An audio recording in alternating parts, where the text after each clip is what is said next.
PUC ನಂತರ ಮುಂದೇನು ಈ ದಿನ ಡಿಜಿಟಲ್ ಮಾಧ್ಯಮ ಪ್ರಸ್ತುತಪಡಿಸುವ ವಿಶೇಷ ಕಾರ್ಯಕ್ರಮಕ್ಕೆ ಸ್ವಾಗತ. ನಾನು ಉಮರ್ UH. ಈ ಭಾಗದಲ್ಲಿ ನಾವು PUC ಆರ್ಟ್ಸ್ ಅಥವಾ ಕಲಾ ವಿಭಾಗದಲ್ಲಿ ಉತ್ತೀರ್ಣರಾಗಿರುವ ವಿದ್ಯಾರ್ಥಿಗಳು ಯಾವ ಯಾವ ಕೋರ್ಸ್ಗಳನ್ನು ಆಯ್ಕೆ ಮಾಡಬಹುದು ಮತ್ತು ಅದಕ್ಕೆ ಇರುವ ಕೋರ್ಸ್ಗಳ ಲಭ್ಯತೆ ಏನು ಎಂಬುದರ ಬಗ್ಗೆ ಚರ್ಚೆ ಮಾಡೋಣ. ಸಾಮಾನ್ಯವಾಗಿ ಒಂದು ತಪ್ಪು ತಿಳುವಳಿಕೆ ಇದೆ ಸಮಾಜದಲ್ಲಿ. ಅದೇನೆಂದ್ರೆ ಆರ್ಟ್ಸ್ ಕಲ್ತವರಿಗೆ ಜಾಸ್ತಿ ಆಪ್ಷನ್ಸ್ ಇಲ್ಲ ಕಲೀಲಿಕ್ಕೆ, ಮತ್ತು ಒಳ್ಳೆಯ ಉದ್ಯೋಗ ಸಿಗಲ್ಲ, ಅಥವಾ ಜಾಸ್ತಿ ದುಡ್ಡು ಸಂಪಾದನೆ ಮಾಡ್ಲಿಕ್ಕೆ ಆಗಲ್ಲ, ಸಾಧನೆ ಮಾಡ್ಲಿಕ್ಕೆ ಆಗಲ್ಲ. ಇಂತಹ ಒಂದು ತಪ್ಪು ಕಲ್ಪನೆ ಸಮಾಜದಲ್ಲಿದೆ.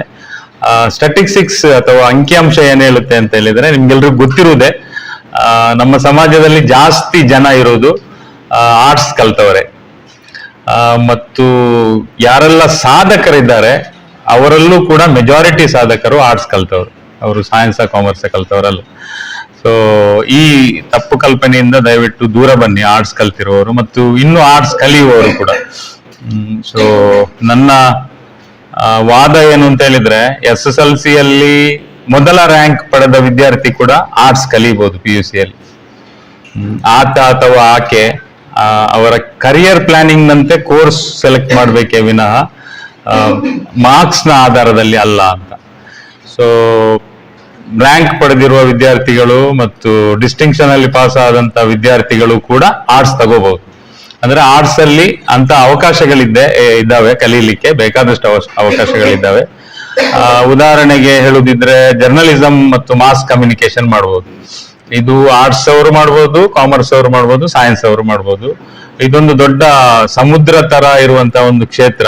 ಈ ಮಾಸ್ ಕಮ್ಯುನಿಕೇಶನ್ ಅಂದ್ರೆ ಬರೇ ಪತ್ರಿಕೆ, TV ಮಾತ್ರ ಅಲ್ಲ, ಹಾಡು ಕೂಡ ಮಾಸ್ ಕಮ್ಯುನಿಕೇಶನ್. ಫಿಲ್ಮು, ನಾಟಕ, ಮ್ಯೂಸಿಕ್, ಡ್ಯಾನ್ಸ್ ಇವೆಲ್ಲವೂ ಕೂಡ ಸಮೂಹ ಮಾಧ್ಯಮದ ಒಳಗಡೆನೆ ಬರುತ್ತೆ. ಫಿಲ್ಮ್ ಇಂಡಸ್ಟ್ರಿ ಆಗಿರ್ಬೋದು, ಇವೆಲ್ಲವೂ ಕೂಡ. ಸೊ ಇದೊಂದು ದೊಡ್ಡ ಕ್ಷೇತ್ರ. ಈ ಕ್ಷೇತ್ರದಲ್ಲಿ ಪರ್ಟಿಕ್ಯುಲರ್ ಕೋರ್ಸಸ್ ಕೂಡ ಇದಾವೆ ಕಲೀಲಿಕ್ಕೆ ಆಗುವಂತದ್ದು. ಎಲೆಕ್ಟ್ರಾನಿಕ್ ಮೀಡಿಯಾ ಅಂತಲೇ ಸಪರೇಟ್ ಕೋರ್ಸ್ ಇದೆ, ಅದು ಕಲಿಯಬಹುದು. ಸೊ ಒಟ್ಟಾರೆ ಜರ್ನಲಿಸಂ ಅಂಡ್ ಮಾಸ್ ಕಮ್ಯುನಿಕೇಶನ್ ಕ್ಷೇತ್ರಕ್ಕೆ ಹೋಗ್ಬೋದು. ಟೀಚಿಂಗ್ ಫೀಲ್ಡ್ಗೆ ಹೋಗ್ಬೋದು. ಇದು ಕೂಡ ಬರೀ ಆರ್ಟ್ಸ್ ಕಲ್ತವ್ರಿಗೆ ಮಾತ್ರ ಕಲೀಲಿಕ್ಕೆ ಆಗುವಂತದ್ದಲ್ಲ. PUC ಕಲ್ತು ಇಮಿಡಿಯೇಟ್ ಟೀಚಿಂಗ್ ಫೀಲ್ಡ್ಗೆ ಹೋಗ್ಲಿಕ್ಕೆ ಯಾವ್ದಾದ್ರು ಕೋರ್ಸ್ ಇದೆ ಅಂತ ಕೇಳಿದ್ರೆ, ಮುಂಚೆ TCH ಅಂತ ಇತ್ತು, ಇವಾಗ ಅದಾದ್ಮೇಲೆ ಅದು D.Ed ಅಂತ ಆಯ್ತು. ಈಗ ಅದು DLED ಆಗಿದೆ. ಸೊ ಅಂದ್ರೆ ಡಿಪ್ಲೊಮಾ ಇನ್ ಎಲಿಮೆಂಟರಿ ಎಜುಕೇಶನ್ ಅಂತ ಆಗಿದೆ. ಸೊ ಅಂದ್ರೆ D.Ed ಮಾಡಿರೋರು ಎಲಿಮೆಂಟರಿ ಎಜುಕೇಶನ್ ಸೆಕ್ಷನ್ಗೆ ಮಾತ್ರ ಟೀಚ್ ಮಾಡ್ಲಿಕ್ಕೆ ಆಗುತ್ತೆ ಅಂತ. ಸೊ PUC ಆದ್ಮೇಲೆ DLED ಮಾಡ್ಬೋದು, ಅಥವಾ ಡಿಗ್ರಿ ಮಾಡಿ BA ಮಾಡಿ B.Ed ಮಾಡ್ಬೋದು, ಅಥವಾ BSc ಮಾಡಿ BCom ಮಾಡಿ ಕೂಡ B.Ed ಮಾಡ್ಬೋದು. ಟೀಚಿಂಗ್ ಫೀಲ್ಡ್ ಕೂಡ ತುಂಬಾ ಅಂದ್ರೆ ಸಮಾಜವನ್ನ ಕಟ್ಟುವ, ದೇಶ ಕಟ್ಟುವ, ಮಕ್ಕಳನ್ನ, ಯುವಕರನ್ನ, ಯುವತಿಯರನ್ನ ತರಬೇತುಗೊಳಿಸುವ ಒಬ್ಬರು ತರಬೇತುದಾರ ಅಥವಾ ಟ್ರೈನರ್, ಟೀಚರ್. ಸೊ ಒಂದು ದೊಡ್ಡ ಕ್ಷೇತ್ರ ಟೀಚಿಂಗ್ ಫೀಲ್ಡ್. ಅದು ಬರೇ ಪ್ರೈಮರಿ ಸ್ಕೂಲ್ ಮಾತ್ರ ಅಲ್ಲ, ಯೂನಿವರ್ಸಿಟಿ ತನಕ ಟೀಚ್ ಮಾಡ್ಬೋದು. ಇನ್ನು ಸೋಷಿಯಲ್ ವರ್ಕ್, BSW ಮಾಡ್ಬೋದು. ಇದು ಕೂಡ ಆರ್ಟ್ಸ್, ಕಾಮರ್ಸ್, ಸೈನ್ಸ್ ಯಾರು ಕೂಡ ಮಾಡ್ಬೋದು. BSW ಮಾಡಿ ನಂತರ ಮಾಸ್ಟರ್ಸ್ ಮಾಡೋದಿದ್ರೆ MSW ಮಾಡ್ಬೋದು. ಸೋಷಿಯಲ್ ವರ್ಕ್ ಕೋರ್ಸ್ ಮಾಡಿದವರಿಗೂ ಕೂಡ ತುಂಬಾ ಡಿಮಾಂಡ್ ಇದ್ದಾವೆ. ಮುಂಚೆ ಯಾರಿಗೂ ಕೂಡ ಸೋಷಿಯಲ್ ವರ್ಕ್ ಮಾಡ್ಬೋದಿತ್ತು. ಯಾವ ಕೋರ್ಸ್ ಮಾಡಿದವರು ಯಾವ ವೃತ್ತಿಯನ್ನು ಕೂಡ ಮಾಡ್ಬೋದಿತ್ತು. ಈಗ ಈ ಕರಿಯರ್ ಅಂತ ಒಂದು ಪರಿಕಲ್ಪನೆ ಬಂದ ಮೇಲೆ ಅದು ಪರ್ಟಿಕ್ಯುಲರ್ ಇದನ್ನು ಸ್ಕಿಲ್ ಅನ್ನೇ, ಪರ್ಟಿಕ್ಯುಲರ್ ಕೋರ್ಸ್ ಅನ್ನೇ ಆ ಫೀಲ್ಡ್ ಕೇಳುತ್ತೆ. ಸೊ ಸೋಷಿಯಲ್ ವರ್ಕ್ ಮಾಡಿದವರಿಗೆ ಸೋಷಿಯಲ್ ಫೀಲ್ಡ್ ಅಲ್ಲಿ ಕೆಲಸ ಮಾಡ್ಬೋದು.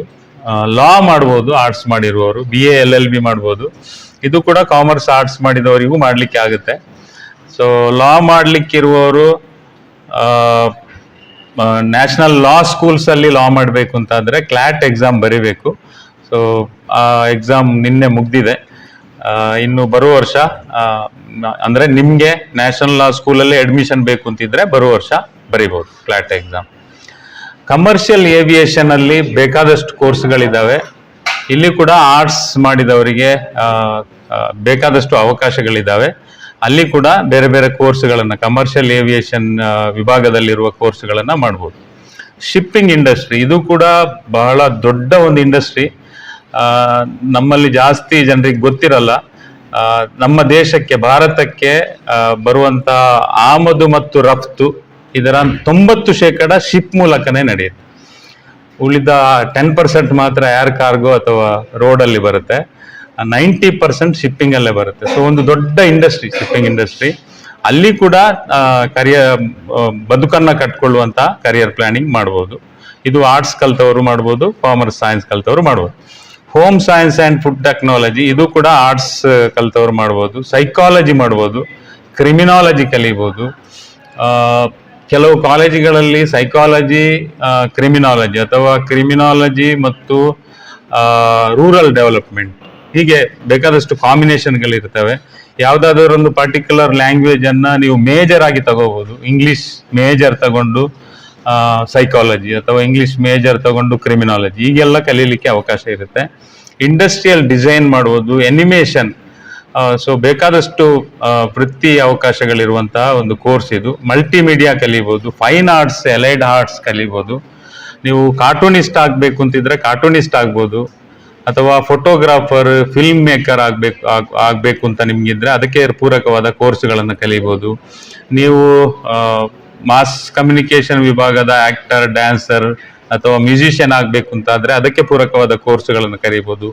ಮಾರ್ಕೆಟಿಂಗ್ ಸರ್ವಿಸಸ್ಗೆ ಹೋಗ್ಬೋದು, ಪಬ್ಲಿಕ್ ರಿಲೇಷನ್ಸ್ ಅಂತ PR ಕೋರ್ಸಸ್ ಮಾಡ್ಬೋದು ಅಥವಾ HR ಕೋರ್ಸ್ ಮಾಡ್ಬೋದು, ಮಾರ್ಕೆಟಿಂಗ್ ರಿಸರ್ಚ್ ಮಾಡ್ಬೋದು, ಡೈರಿ ಅಥವಾ ಪೌಲ್ಟ್ರಿ ಫಾರ್ಮಿಂಗ್ ಅಂತ ಕೋರ್ಸ್ ಇದ್ದಾವೆ, ಅದು ಕಲಿಬಹುದು. ಹಿಸ್ಟೋರಿಯನ್ ಆಗ್ಬೋದು, ನಿಮಗೆ ಪ್ಲಾನ್ ಇದ್ರೆ ಹಿಸ್ಟ್ರಿ ಮೇಜರ್ ಸಬ್ಜೆಕ್ಟ್ ತಗೊಂಡು ನೀವು ಡಿಗ್ರಿ ಮಾಡ್ಬೋದು. ಜಿಯೋಗ್ರಫಿ ತಗೋಬಹುದು ಅಥವಾ ಪೊಲಿಟಿಕಲ್ ಸೈನ್ಸ್ ಮೇಜರ್ ಸಬ್ಜೆಕ್ಟ್ ಅನ್ನ ತಗೊಳ್ಬಹುದು. ಸೋಶಿಯಾಲಜಿ ಮೇಜರ್ ಸಬ್ಜೆಕ್ಟ್ ತಗೋಬಹುದು, ಜಿಯೋಗ್ರಫಿ ತಗೋಬಹುದು, ಇಂಡಿಯನ್ ಕಲ್ಚರ್ ತಗೋಬಹುದು.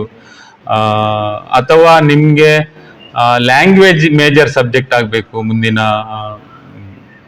ಏನು ಸ್ನಾತಕೋತ್ತರ ಪದವಿಗೆ ಅಂತ ಆದ್ರೆ ಇವಾಗಲೇ ನೀವು ಡಿಗ್ರಿ ತಗೊಳ್ಳುವಾಗ ಭಾರತೀಯ ಏನು ಭಾಷೆಗಳಿದ್ದಾವೆ, ಕನ್ನಡ, ಇಂಗ್ಲಿಷ್, ಹಿಂದಿ, ಸಂಸ್ಕೃತ, ಉರ್ದು, ತೆಲುಗು, ಮರಾಠಿ, ತಮಿಳ್, ಇದು ಕರ್ನಾಟಕದಲ್ಲಿ ಕಲೀಲಿಕ್ಕೆ ಆಗುವಂತ ಲ್ಯಾಂಗ್ವೇಜ್ ಅನ್ನು ಮಾತ್ರ ಹೇಳ್ತಾ ಇದ್ದೀನಿ, ಕರ್ನಾಟಕದಲ್ಲಿರುವ ಯೂನಿವರ್ಸಿಟಿಯಲ್ಲಿ.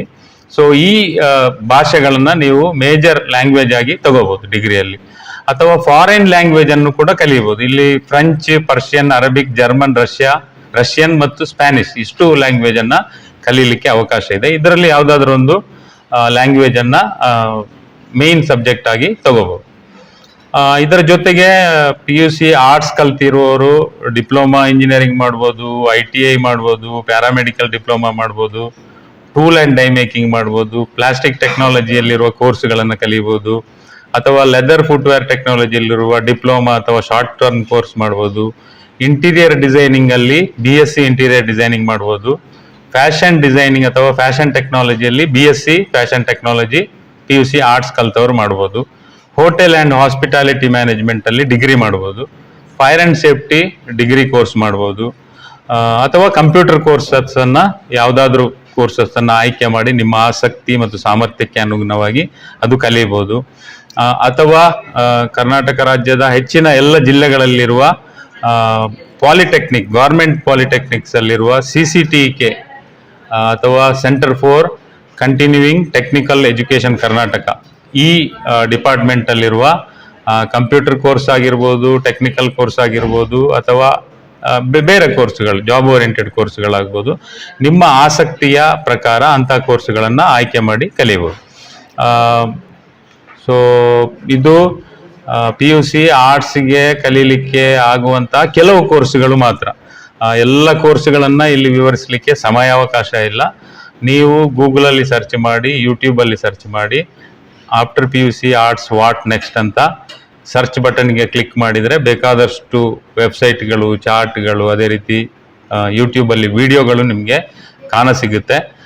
ಕನ್ನಡದಲ್ಲಿ ಬೇಕಿದ್ರೆ ಕನ್ನಡ, ಇಂಗ್ಲೀಷಲ್ಲಿ ಬೇಕಿದ್ರೆ ಇಂಗ್ಲೀಷ್ ಅಥವಾ ಹಿಂದಿ, ಮಲಯಾಳಂ, ಯಾವ ಲ್ಯಾಂಗ್ವೇಜಲ್ಲಿ ನಿಮಗೆ ಬೇಕೋ ಆ ಲ್ಯಾಂಗ್ವೇಜಲ್ಲಿ ವಿಡಿಯೋಗಳು ಸಿಗುತ್ತೆ. ಆ ವಿಡಿಯೋಗಳನ್ನು ನೋಡುವುದರ ಮೂಲಕ ನಿಮಗೆ ಯಾವುದೆಲ್ಲ ಕೋರ್ಸ್ಗಳನ್ನು ಕಲೀಲಿಕ್ಕೆ PUC ಆರ್ಟ್ಸ್ ನಂತರ ಅವಕಾಶಗಳಿವೆ ಎಂಬುದನ್ನು ತಿಳ್ಕೋಬಹುದು. ಅದರ ಜೊತೆಗೆ ನಿಮ್ಮ ಪಕ್ಕಾ ಕರಿಯರ್ ಪ್ಲಾನಿಂಗ್ ಮಾಡಿಕೊಂಡು ನೀವು ಮುಂದೆ ಡಿಗ್ರಿಯ ನಂತರ ಅಥವಾ ಯಾವ್ದಾದ್ರು ಪರ್ಟಿಕ್ಯುಲರ್ ಕೋರ್ಸ್ ಕಲ್ತಾದ ನಂತರ ಏನ್ ಮಾಡ್ಬೇಕು ಅಂತಿದ್ದೀರಿ, ಯಾವ ಕ್ಷೇತ್ರಕ್ಕೆ ಹೋಗ್ಬೇಕು ಅಂತಿದ್ದೀರಿ, ಮತ್ತು ಯಾವ ಯಾವ ಕ್ಷೇತ್ರದಲ್ಲಿ ಯಾವ ಸಾಧನೆ ಮಾಡಬೇಕು ಅಂತ ನಿಮ್ಮ ಕನಸಿದೆ ಅಥವಾ ಗುರಿ ಇದೆ, ಇದಕ್ಕೆ ಪೂರಕವಾದ ಕೋರ್ಸ್ ಅನ್ನ PUC ಆರ್ಟ್ಸ್ ನ ನಂತರ ಸೆಲೆಕ್ಟ್ ಮಾಡಿ ಆಕರ್ಷಣೆಗಳಿಗೆ ಅಥವಾ ಒತ್ತಡಗಳಿಗೆ ಅಥವಾ ಅವಾಸ್ತವ ಭ್ರಮೆಗೆ ಅಥವಾ ಮಾರ್ಕೆಟ್ ಟ್ರೆಂಡಿಗೆ ಒಳಗಾಗಬೇಡಿ. ನಿಮ್ಗೆ ಏನ್ ಕಲಿಬೇಕು ಅಂತಿದೆಯೋ ಅದನ್ನ ತುಂಬಾ ಆಸಕ್ತಿಯಿಂದ ಶ್ರದ್ಧೆಯಿಂದ ಕಲಿಯಿರಿ ಮತ್ತು ಕಲ್ತಾದ್ಮೇಲೆ ಏನ್ ಮಾಡಬೇಕು ಎಂಬುದನ್ನ ಮೊದಲೇ ಪ್ಲಾನ್ ಮಾಡ್ಕೊಳ್ಳಿ. ಉದಾಹರಣೆಗೆ ನೀವು ಗೌರ್ಮೆಂಟ್ ಜಾಬಿಗೆ ಹೋಗ್ಬೇಕು ಅಂತ ಕ್ಷೇತ್ರ ನಿರ್ಧಾರ ಮಾಡಿದ್ದೀರಿ ಅಂತ ಇಟ್ಕೊಳ್ಳಿ. ಸೊ ಸರ್ಕಾರಿ ಉದ್ಯೋಗವನ್ನ ಗಿಟ್ಟಿಸ್ಕೊಳ್ಳಿಕ್ಕೆ ಏನೆಲ್ಲ ಸ್ಕಿಲ್ಸ್ ನಿಮ್ಮಲ್ಲಿ ಬೇಕು. ಫಾರ್ ಎಕ್ಸಾಂಪಲ್, ಈಗ ಪೊಲೀಸ್ ಡಿಪಾರ್ಟ್ಮೆಂಟ್ಗೆ ಹೋಗ್ಬೇಕು ಅಂತಿದ್ದೀರಿ, ನೀವು PSI ಕಾನ್ಸ್ಟೇಬಲ್ ಆಗ್ಬೇಕು ಅಂತಿದ್ದೀರಿ ಅಂತ ಇಟ್ಕೊಳ್ಳಿ. ಸೊ ಆವಾಗ ನಿಮ್ಗೆ ಫಿಸಿಕಲ್ ಫಿಟ್ನೆಸ್ ಬೇಕಾಗುತ್ತೆ ಮತ್ತು ರಿಟರ್ನ್ ಎಕ್ಸಾಮು ಇರುತ್ತೆ. ಸೊ ಇದಕ್ಕೆ ಬೇಕಾದಂತ ತಯಾರಿಯನ್ನ ನೀವು ಡಿಗ್ರಿ ಮಾಡ್ತಾ ಇದಕ್ಕೆ ತಯಾರಿಯನ್ನ ನಡೆಸಬಹುದು.